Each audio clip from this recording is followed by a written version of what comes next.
Pemerintah disuruh ikut campur tangan segala macam. Akuisisi ini tidak akan terjadi kalau perusahaan yang diakuisisi nggak mau. Kenapa ini menjadi inti soal? Bahwa GoTo market share-nya lebih besar dari Grab Indonesia ya. Tapi kalau dilihat dari sisi corporate holdingnya, Grab punya valuasi yang lebih besar dari GoTo. Kalau GoTo-nya tidak mau melakukan merger dengan Grab, yang akan kejadian artinya pemegang saham di GoTo yang memang menginginkan terjadi akuisisi merger ini.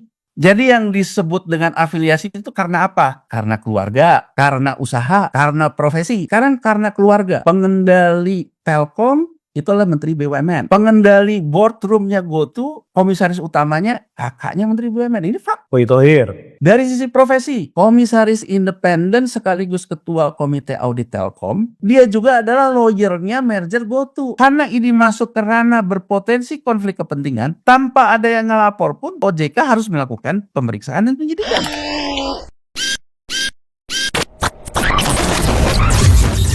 Halo sahabat integritas, jumpa lagi di kanal Satu Visi Utama program Buka Kartu. Rame-rame wacana merger GoTo dan Grab.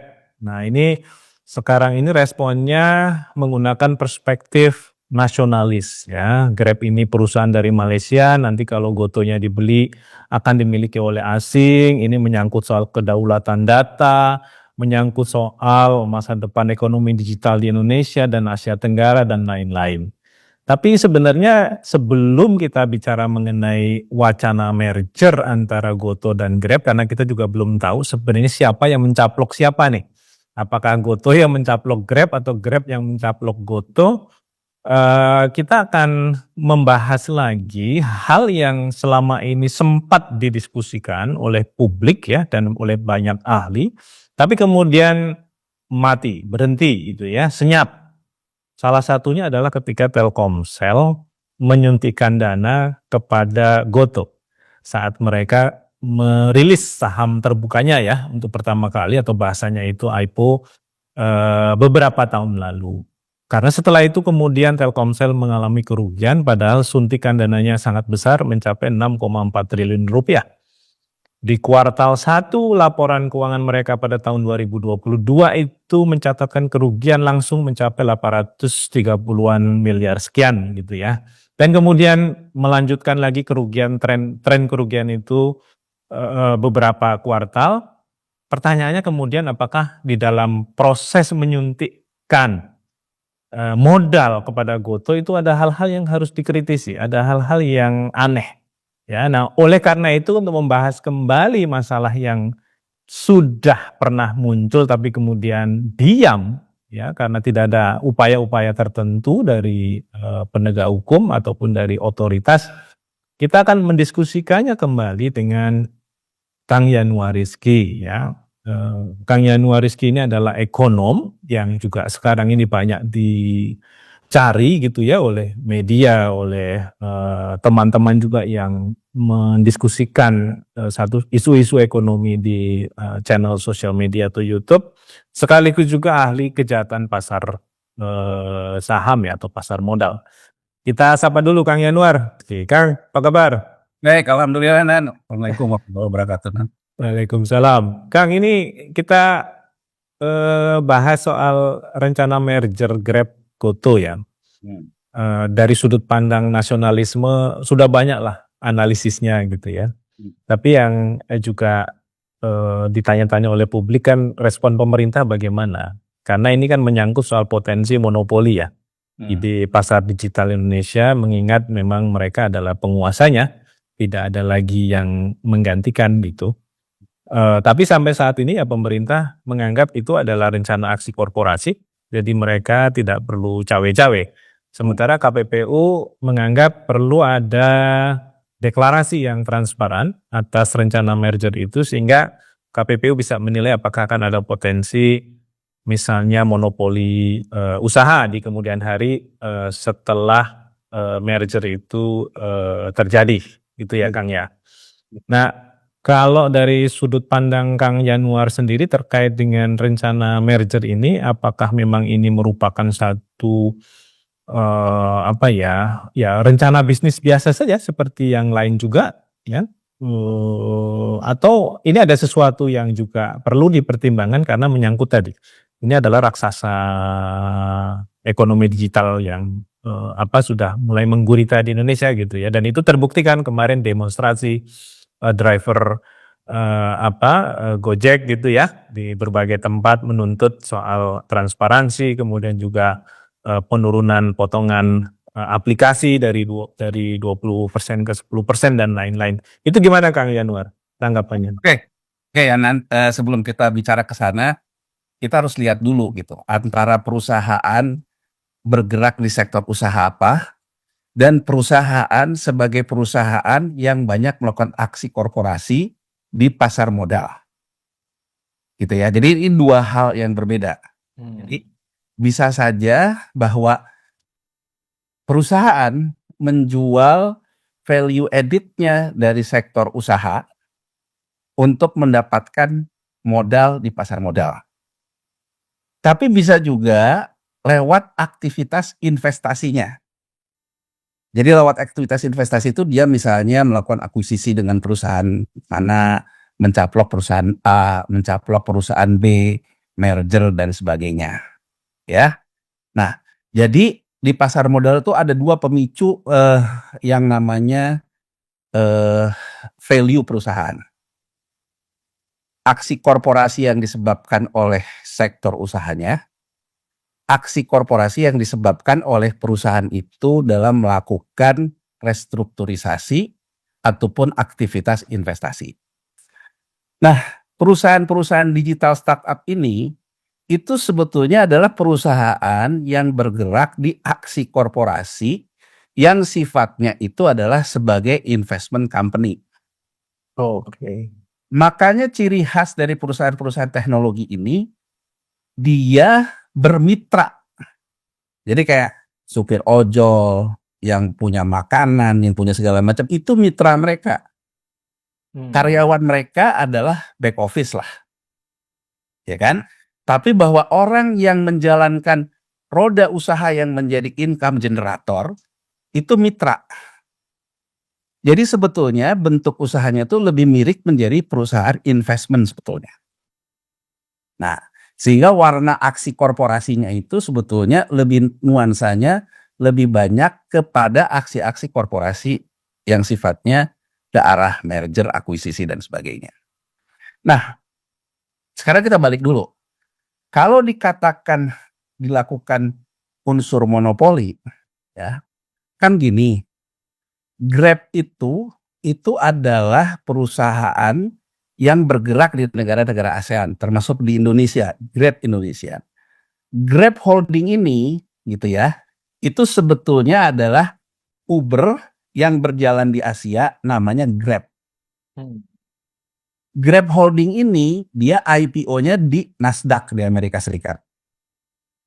Siapa pendirinya Grab Holding? Satu Uber, kedua ada SoftBank, ada kemudian Alibaba, ada juga ketika masuk Nasdaq ada JP Morgan, ada BlackRock dan sebagainya. GoTo, ya.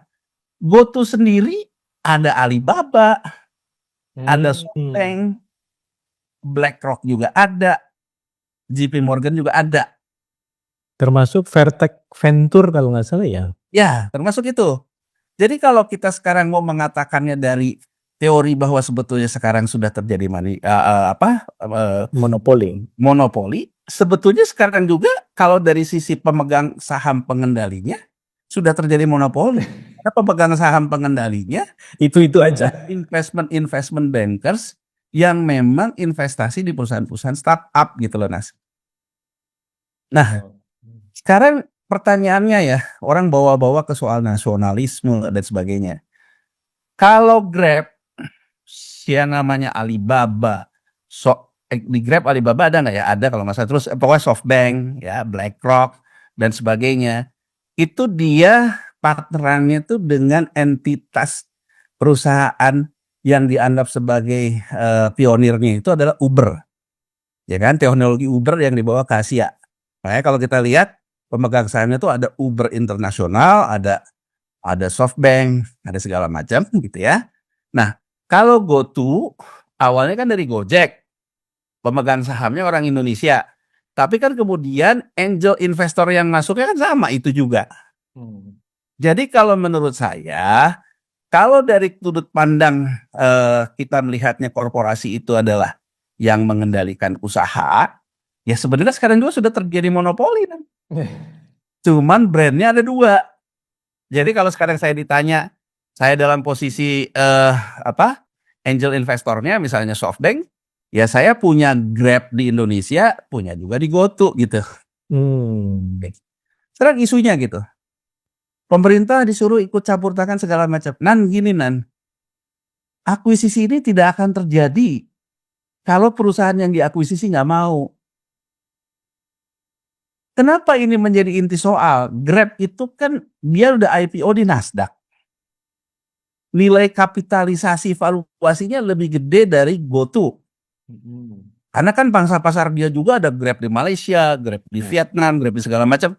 Sementara GoTo pangsa pasarnya di Indonesia, yang Grab juga punya pangsa pasar di Indonesia. Jadi bahwa GoTo market share-nya lebih besar dari Grab Indonesia ya. Tapi kalau dilihat dari sisi corporate holdingnya, Grab punya valuasi yang lebih besar dari GoTo.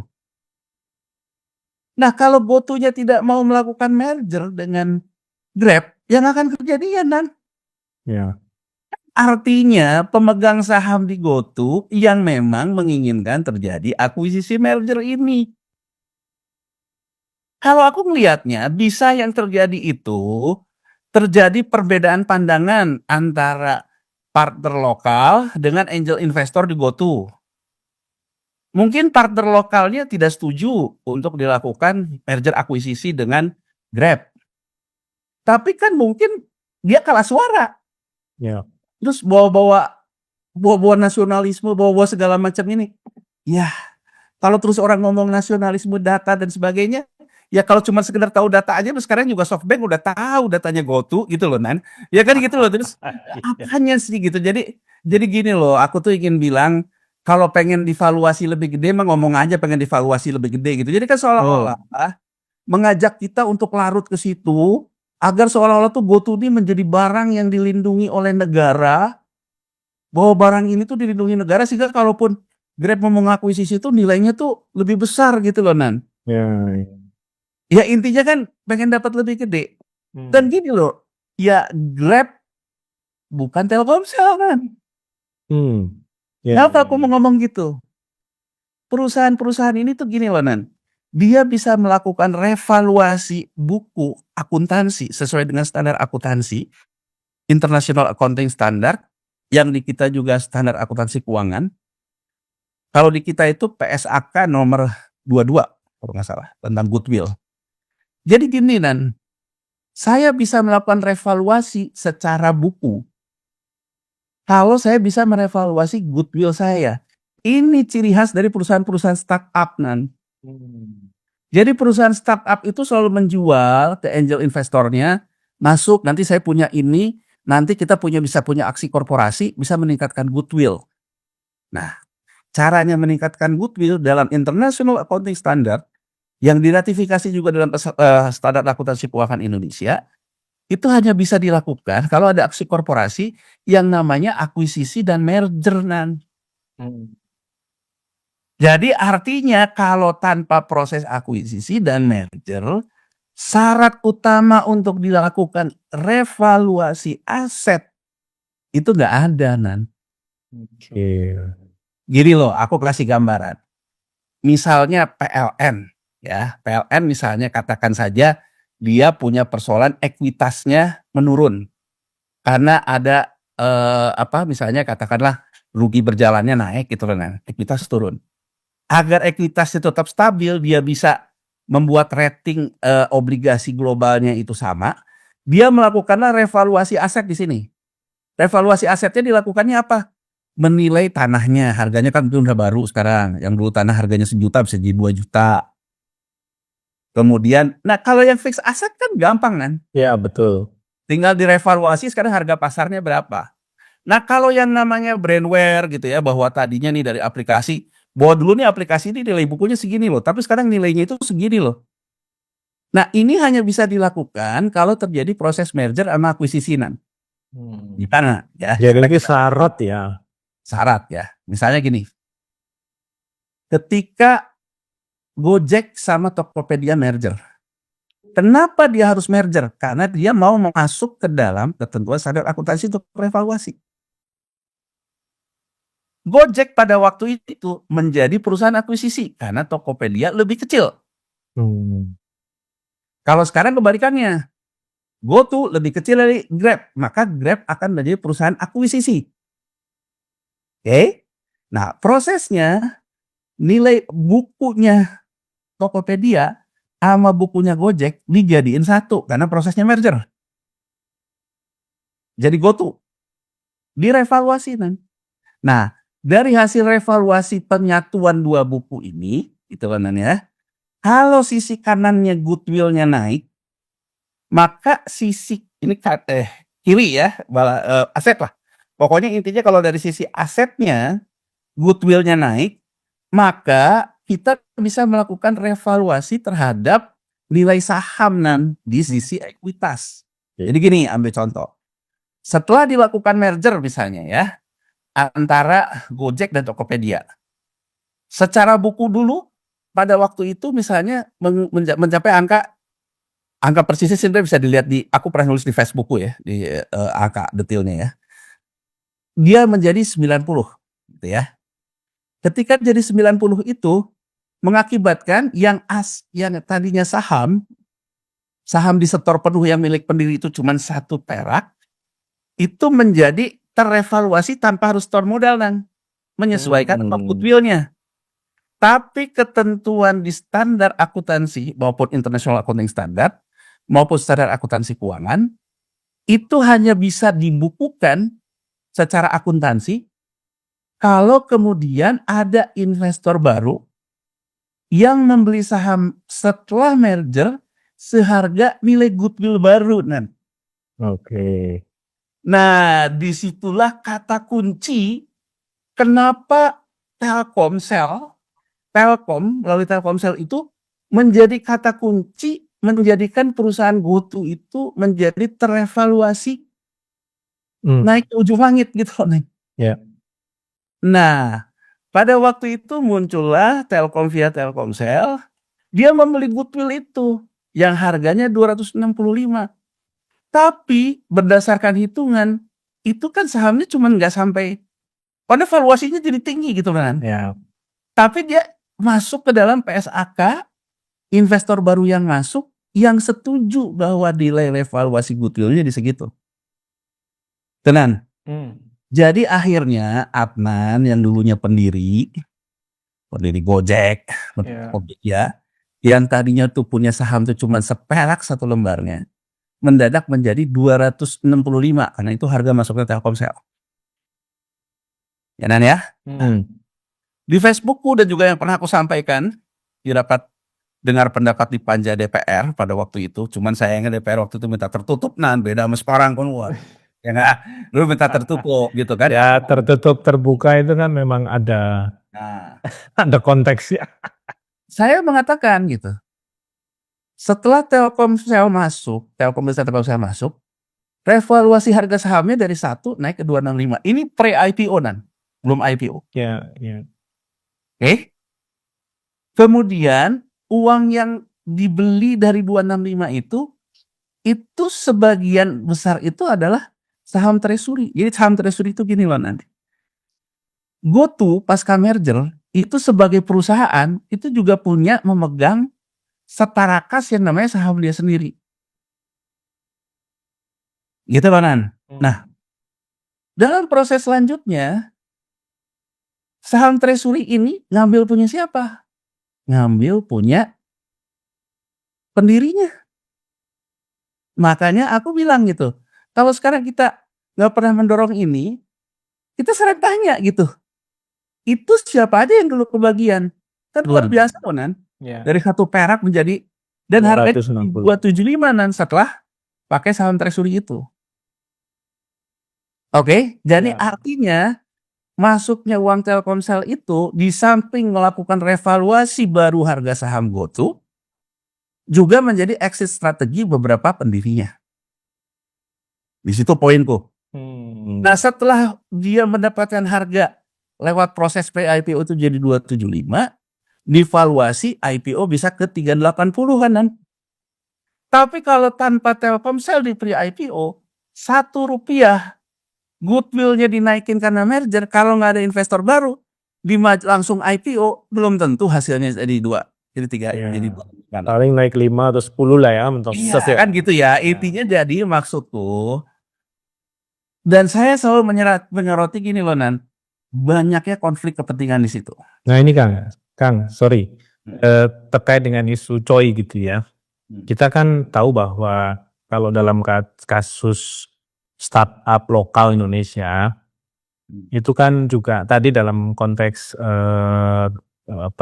Gojek ya, dan Tokopedia yang merger, dan kemudian di situ juga ada Telkomsel yang menyuntikkan investasi. Itu kan ada elemen negara ya, pelaku ekonomi dari negara ya. Dalam hal ini adalah BUMN yang namanya Telkom yang dieksekusi oleh Telkomsel sebagai anak perusahaan. Nah, dalam konteks yang berbeda, misalnya di kasus Amerika misalnya ya, kan elemen negara itu posisinya pengawas, bukan pemain. Nah, dalam kasus kita ini kan memang batasnya nggak jelas kan. Pemainnya siapa, pengawasnya siapa. Sehingga kemudian ketika ada gonjang-ganjing misalnya setelah menyuntikkan saham baru, Telkomsel nggak lama mengalami kerugian serius gitu. Nah pertanyaannya, ini by design atau memang kegagalan pasar gitu Kang Yanwar? Ya, Menyangkut gini. soal itu. Ini ya, Nan ya. Pertama, ya, kita soroti dulu tentang COI-nya. Negara dalam hal ini sebagai pemegang saham. Ya, Nan ya. Pemegang saham itu kan ada orang yang mengendalikannya. Pengendalinya siapa? Menteri Negara BUMN kan. Ya. Ini pemegang sahamnya BUMN. Telkom itu pengendalinya Menteri BUMN. Pada saat itu, kalau sekarang kan kita bicara dan antara dan sebagainya. Ya. Telkomsel itu dikonsolidasikan ke laporan keuangan Telkom. Jadi Telkomsel dikendalikan sepenuhnya oleh Telkom. Artinya pengendali Telkomsel adalah Menteri BUMN. Jadi kalau Telkomsel minta izin ke Telkom untuk melakukan aksi korporasi membeli investasi ini, kalau Menteri BUMN tidak setuju nggak jadi. Nah, Ya. kita keluarkan dulu konteks negara. Kita ngelihatnya pemegang saham.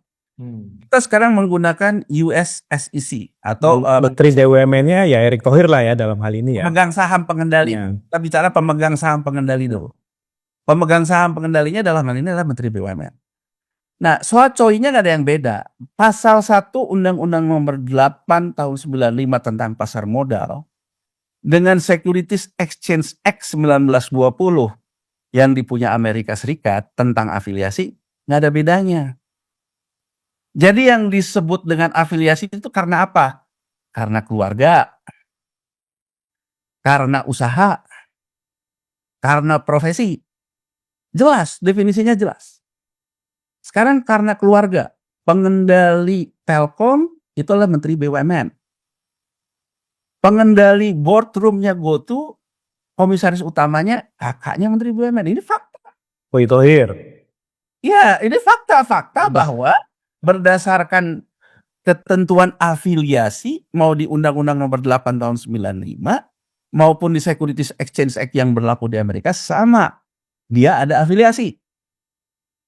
Dari sisi profesi, komisaris independen sekaligus ketua komite audit Telkom, dia juga adalah lawyernya merger GoTo. Berarti dia terafiliasi karena sifat jabatannya di boardroomnya Telkom, apalagi dia ketua komite audit, dan dia sebagai lawyernya dari merger ini. Fakta, terjadi afiliasi. Nah, sekarang kita bedah. Afiliasi di undang-undang pasar modal kita, Amerika Serikat, Eropa, dimanapun. Boleh nggak? Ya boleh, namanya hidup bisa aja kita Terafiliasi. terafiliasi. Ya. Yang tidak boleh itu apa? Melakukan transaksi berpotensi menimbulkan konflik kepentingan. Jadi gini, konstruksi hukumnya dalam undang-undang pasar modal di negara manapun, tidak ada transaksi benturan konflik kepentingan tanpa ada afiliasi. Tapi ada afiliasi, tidak terjadi transaksi benturan kepentingan, bisa nggak? Bisa. Ya. Makanya misalnya di Amerika Serikat tuh diatur, oh saya terkait keputusan ini punya konflik kepentingan karena saya punya hubungan afiliasi. Misalnya saja, terkait seluruh rapat ini, saya mendeklarasikan diri mundur dari boardroom, mundur dari keputusan Menteri BUMN, tidak terlibat sama sekali. Yang saya nyatakan di depan, Ya, declare ya, di-declare. Jadi declare bahwa ini akan ada aksi korporasi yang saya punya potensi benturan kepentingan karena saya punya konflik afiliasi, sehingga saya declare saya tidak akan ikut Mengambil keputusan. Tapi kan kalau kita lihat sejarah di GoTo, tidak ada deklarasi itu dari Menteri BUMN, tidak ada deklarasi itu dari Komisaris Utama GoTo, tidak ada deklarasi itu dari Komisaris Telkom yang sekarang juga ada di Danantara gitu. Jadi aslinya mereka tidak mendeklarasikan misalnya karena ini klien saya mendeklarasikan untuk tidak aktif di Dewan Komisaris Telkom misalnya. Tidak ada deklarasi itu. Dan itu kalau kita tanyakan, apakah itu mesti dilaporkan, ada orang ngelaporin, atau itu by default harus menjadi concern OJK? Ya kalau itu mah by default, karena itu di Undang-Undang Pasar Modalnya masuk ke ranah berpotensi terjadinya tindak pidana. Oke. Jadi OJK itu Makanya saya selalu menyoroti, kenapa OJK diem aja? Karena afiliasinya gini loh, kita mau itu kentara sekali soalnya ya Kang ya. Gini loh Dan, kita mau berdebat kemanapun, hubungan afiliasinya terjadi, ya kecuali mau menolak bahwa saya bukan adiknya, bukan kakaknya, terserah itu sih. Tapi bahwa faktanya hubungan afiliasi terjadi kan? Ya. Sekarang apakah Anda melakukan deklarasi bahwa dalam keputusan ini tidak terlibat? Kan enggak. Kalau nggak terlibat, berarti kan punya potensi transaksi benturan konflik kepentingan. Betul. Jadi aku ingin menggarisbawahi yang haram itu transaksi potensi konflik kepentingan. Jadi di Amerika Serikat, meskipun bukan negara pemegang sahamnya, private, tapi kalau private to private, ada transaksi benturan konflik kepentingan nggak boleh. Oke. Jadi concern itu bukan persoalan negara sebagai regulator dan sebagainya. Nah, aku lanjutin itu contoh gambaran. Nah sekarang gini, kenapa kemudian membukukan rugi? Ya, jadi ketika IPO 380, laporan keuangan Telkom itu, Telkomsel, itu laba karena dia belinya 265. Pas IPO harganya 380. Begitu IPO turun dulu pertama ke 200 sekian. 200 sekian, 265 dikurangin sekian, diimper, dimasukkan ke dalam rugi. Kuartal berikutnya lagi harganya berapa? Turun lagi, diimper lagi. Kuartal berapa? Turun lagi, diimper lagi. Sampai ke sekarang harganya pernah 50, sekarang 70. Saya digocap. Harganya 70 berarti laporan keuangan Telkom itu sudah mengimper rugi sebesar 4,7 triliun. Anda bilang ke saya gitu, ya tapi kan itu masih rugi yang belum terrealisasi. Iya, tapi berdasarkan standar akuntansi yang paling baru, bahwa ketika ada perselisih harga perolehan dengan harga pasar, itu harus dibiayakan. Artinya Telkom kehilangan opportunity untuk melakukan ekspansi sebesar 4,7 triliun. Kalau kemudian bisa dibuktikan berikutnya Telkom harga GoTo ini naik katakanlah ke 300 lagi, ya betul akan terrecovery sendiri. Tapi kan sampai kapan? Iya. Ini sudah 2025 soal. Nah, terus kita lihat lagi Coba, ini untuk menunjukkan bahwa ini sebetulnya perusahaan investasi, perusahaan akuisisi. Dia corporate action lagi dengan TikTok. Iya betul. Nah, TikTok itu kan dihantam karena dia melakukan proses transaksi perdagangan, tapi dia tidak menjadi tidak dalam sistem e-commerce Indonesia lah. Ya solusi TikTok kan akhirnya yang ngambil aja Tokopedia. Ya nggak? Oh, yang sempat dilarang dulu itu TikTok Shop Dilarang. segala macam itu tuh gara-gara itu sebenarnya ya? Ya itu. Jadi TikTok itu kena ke aturan sistem pembayaran. Ya. Sama juga sekarang masalah di Amerika. Jadi tuh sebenarnya bukan isu soal ini mengacaukan para pelaku UMKM gitu kan. Kalau dulu kan Menteri Koperasinya kan menyebut itu alasannya kenapa sempat Kan dilarang. Menteri UMKM yang sekarang juga ngomong, Gojek jangan ngomongin tentang nurunin kompensasi. Kan gitu kan. Jadi dulu Menteri Koperasi, sekarang Menteri UMKM. Jadi luar biasa GoTo ini selalu mengglorifikasi kegureman, glorifikasi nasionalisme yang sebetulnya at the end menurut saya nggak ada yang diuntungkan dalam artian negara dan yang gurem itu sendiri gitu. Iya. Tetap aja gurem gitu. Yang kaya tetap pemegang sahamnya gitu loh, Nan. Aku tuh ingin ngomong kayak gitu. Aku ingin ngomong fair-fairan aja. Kalau pengen Bahasanya Rocky Gerung ini kan market of stupidity.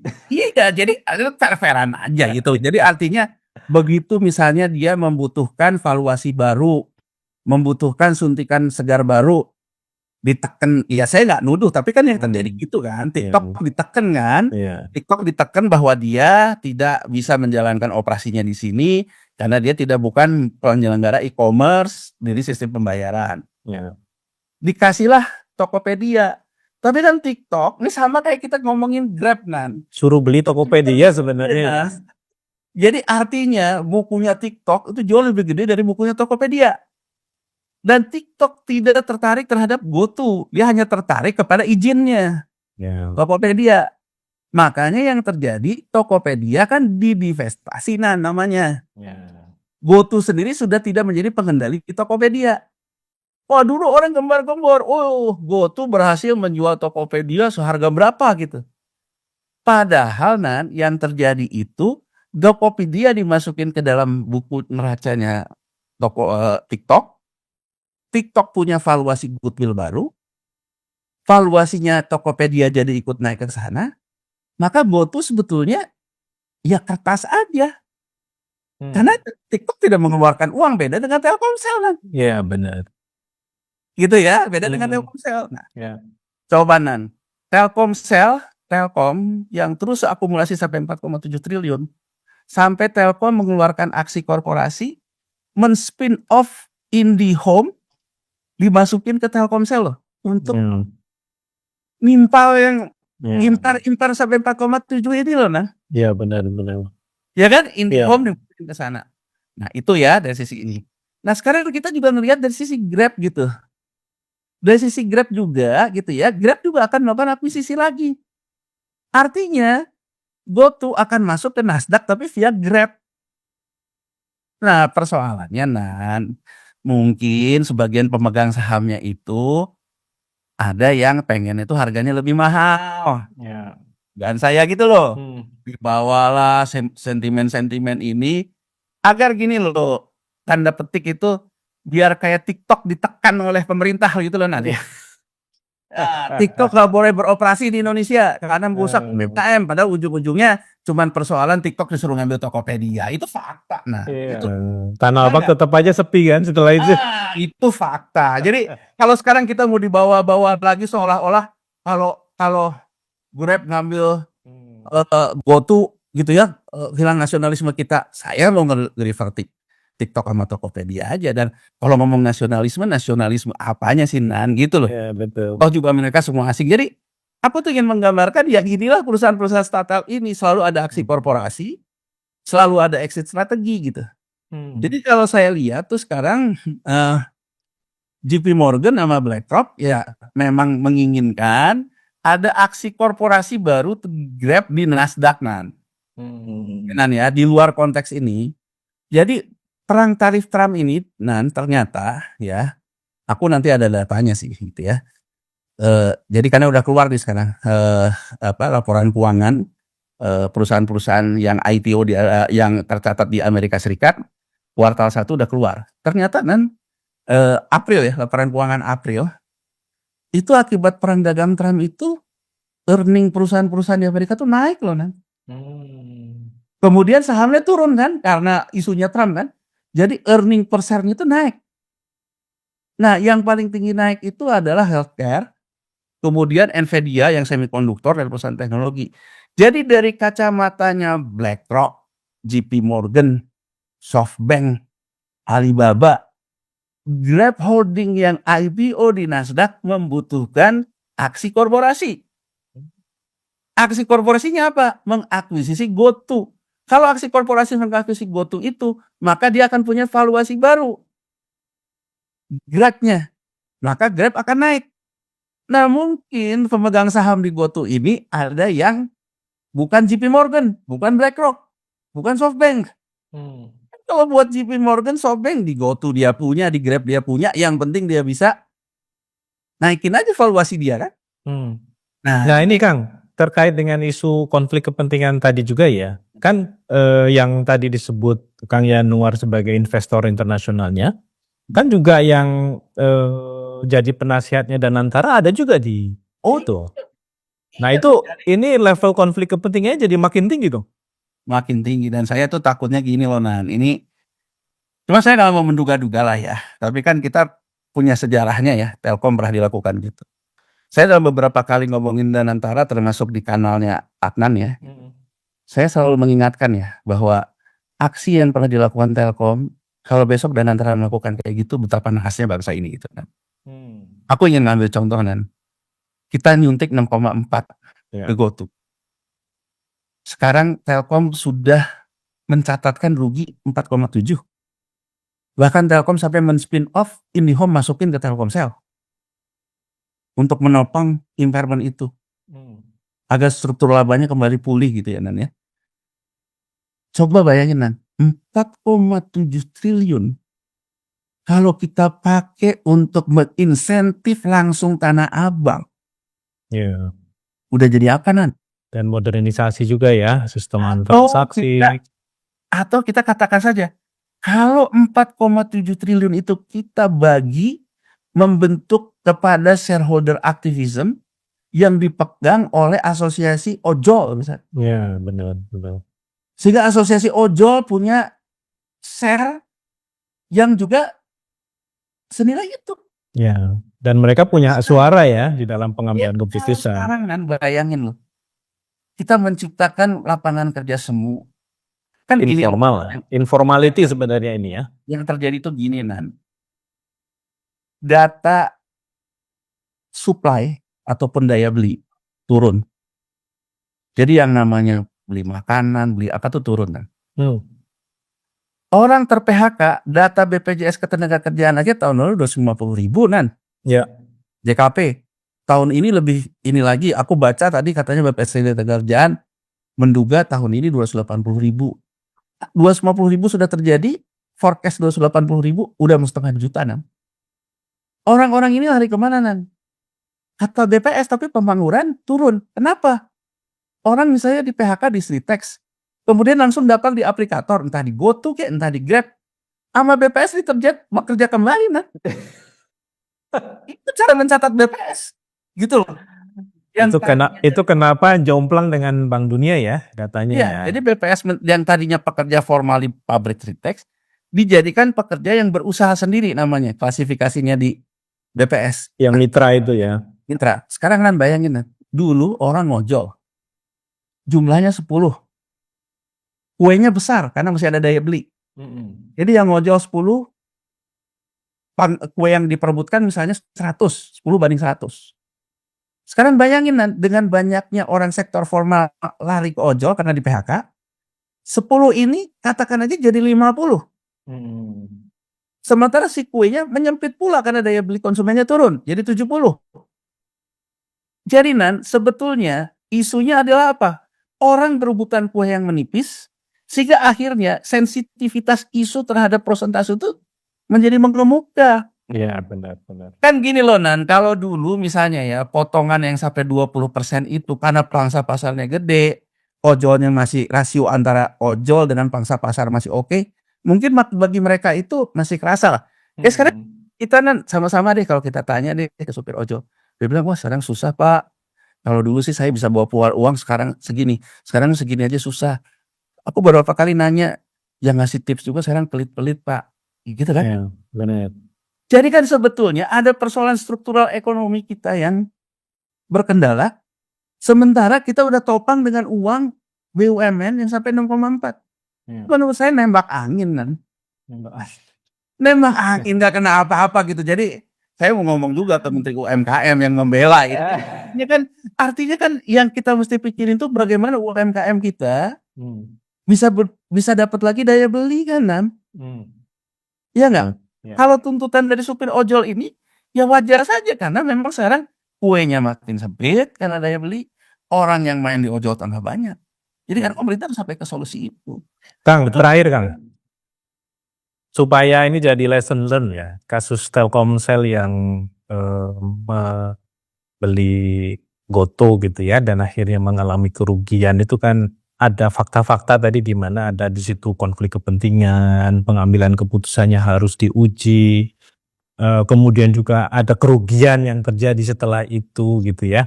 Ya banyak orang yang kemudian beralasan ya itu kan aksi korporasi, bisa jadi ada kerugian yang itu tidak disengaja, macam-macam lah ya alasannya ya. Tapi kalau melihat dari dua hal tadi ya, sebenarnya apakah ini bisa diproses oleh OJK sebagai sesuatu yang harus diinvestigasi lebih lanjut, sehingga pengambilan keputusan yang disebut sebagai aksi korporasi tadi itu masuk ke ranahnya BJR gitu ya, Business Judgment Rule gitu. Karena kan ini juga yang jadi selalu perdebatan ya, penegak hukum masuk, padahal itu hanya aksi korporasi dan lain-lain lah. Itu kan selalu menjadi perdebatan ya sampai hari ini antara lawyernya dengan penegak hukum, dan kita juga tahu kadang-kadang penegak hukum terlalu maju gitu ya dalam beberapa hal. Tapi kalau dalam konteks Telkomsel, apakah mestinya sebenarnya OJK itu harusnya sejak awal mengambil langkah-langkah penyelidikan, pemeriksaan, sehingga sampai nanti muncul satu gambaran yang lebih jelas bahwa ini ada tendensi yang mengarah kepada misalnya penyimpangan, penyalahgunaan jabatan, wewenang, yang itu menimbulkan kerugian negara yang dihadapi oleh salah satu BUMN-nya. Gimana Kang itu Kang? Jadi gini, kalau OJK kan melihatnya kerugian publik, terlepas bahwa pemegang sahamnya itu negara menjadi kerugian negara, kalau itu adanya di ranah undang-undang lain, tipikor. Tapi kalau OJK itu melihatnya kerugian publik, ya. Sesuatu yang menyebabkan kerugian publik, ya, pilarnya cuma 3, ya. Pilarnya itu afiliasi, ya, transaksi, benturan konflik kepentingan, ada yang dirugikan atau yang diuntungkan. Jadi business judgment rule itu apa? Business judgment rule itu kalau 3 unsur ini tidak dipenuhi. Jadi gini, afiliasi terpenuhi, ya. Terjadikah transaksi benturan konflik kepentingan? Ya. Tapi kemudian tidak ada yang diuntungkan, tidak ada yang dirugikan. Ini juga sebetulnya tidak apa-apa. Ya. Tapi kalau afiliasi ada, kemudian terjadi transaksi benturan konflik kepentingan, ada yang dirugikan, ini pidana.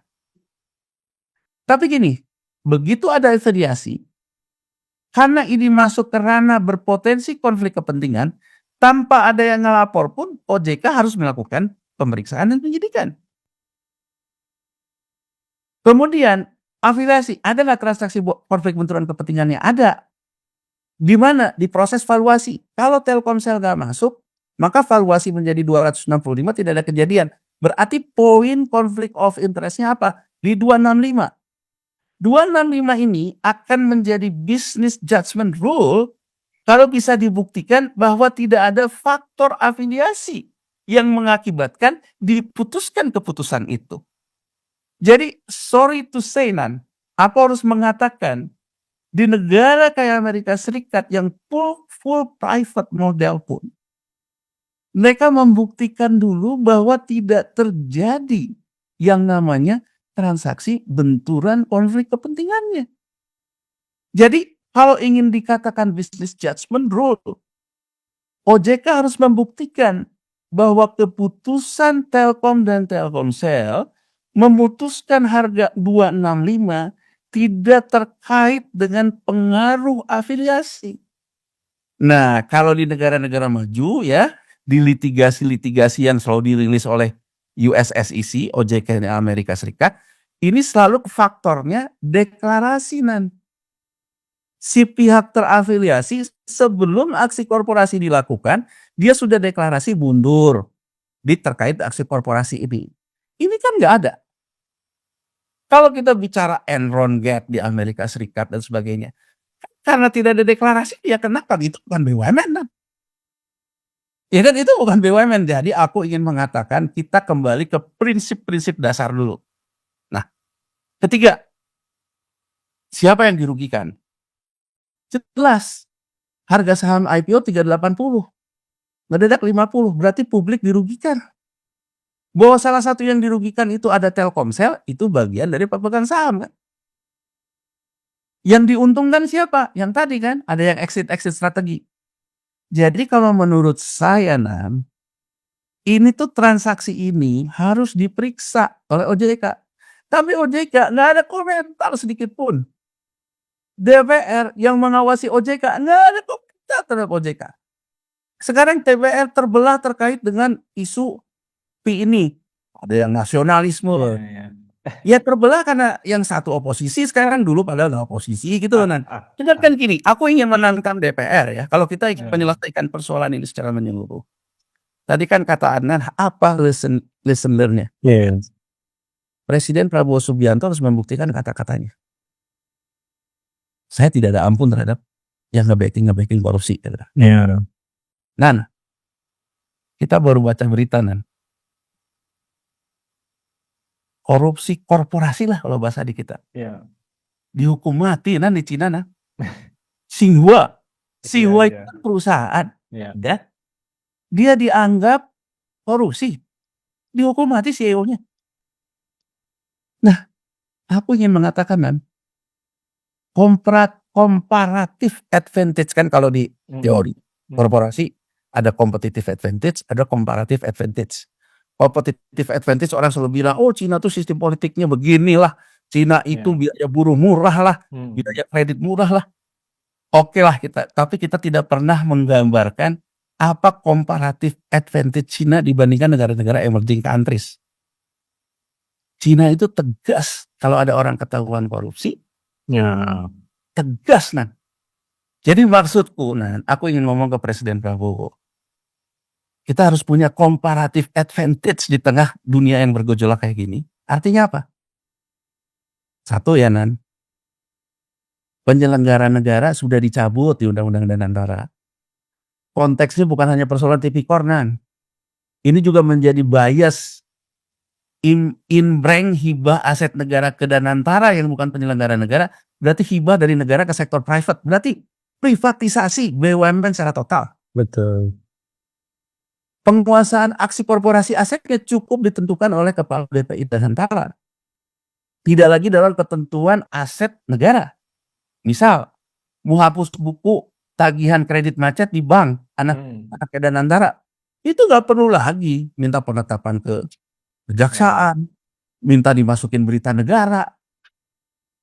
Ini konteks dicabutnya penyelenggara negara tuh seluas itu loh. Kita sudah melakukan privatisasi secara hibah karena kan dibayar kan negara dari situ kan. Iya, benar. Lesson-nya apa? Kalau Prabowo Subianto sebagai Presiden Republik Indonesia ingin membuktikan bahwa Danantara itu diberikan kayak gitu untuk keluasan business judgment rule, satu, Nan, berarti orang-orang di Danantara nggak boleh punya potensi afiliasi. Orang-orang di Danantara punya deklarasi. Kalau dia punya konflik kepentingan, mundur, pelajaran dari Telkom. Nah kalau yang ada sekarang kan terus terang aja, Nan, gitu. Itu belum tampak. Kedua, agar soal Telkomsel dan lesson learn terhadap Danantara ke depan, ya sekarang kita menguji Presiden Prabowo untuk minta sebagai kepala negara atau ke DPR yang paling kencang kawan kita Bung Adian Apitupulu gitu loh. Ya kan? Yang sekarang juga bicara investigasi terkait dengan bagi hasil ke mitra. Aku mau nantang Bang Adian, jangan nanggung Bang jadi orang. Ya enggak? Investigasi total termasuk terhadap proses-proses aksi korporasi ini. Jadi maksudku, Nan, agar ada efek jerah. Jadi jangan dikit-dikit business judgment rule, business judgment rule. Business judgment rule itu menomorsatukan etika, Nan. Ya, benar Kang. Nah, etika itu bukan below the law. Etika itu selalu above the law. Ya. Artinya etika tidak pernah melanggar hukum, Nan. Ya, Nan. Nah, jadi arti menurutku ini harus diselesaikan. Ya kalau mau mengatakan bahwa transaksi GoTo dari Telkomsel itu tidak ada terpenuhi unsur transaksi benturan konflik kepentingan, ya nyatakan di luar praktek itu Gojek. Ya. Jangan kayak sekarang gitu nggak sih? Mendiamkan gitu ya. Oke Kang, ini menarik sekali diskusi kita, bahkan cukup panjang ya, sahabat integritas. Kita berharap Presiden Republik Indonesia yang terpilih ini tidak terus melakukan kampanye gitu ya. Kok karena sekarang ini pidato-pidatonya seperti dirinya itu sebagai capres gitu ya, bukan sebagai presiden.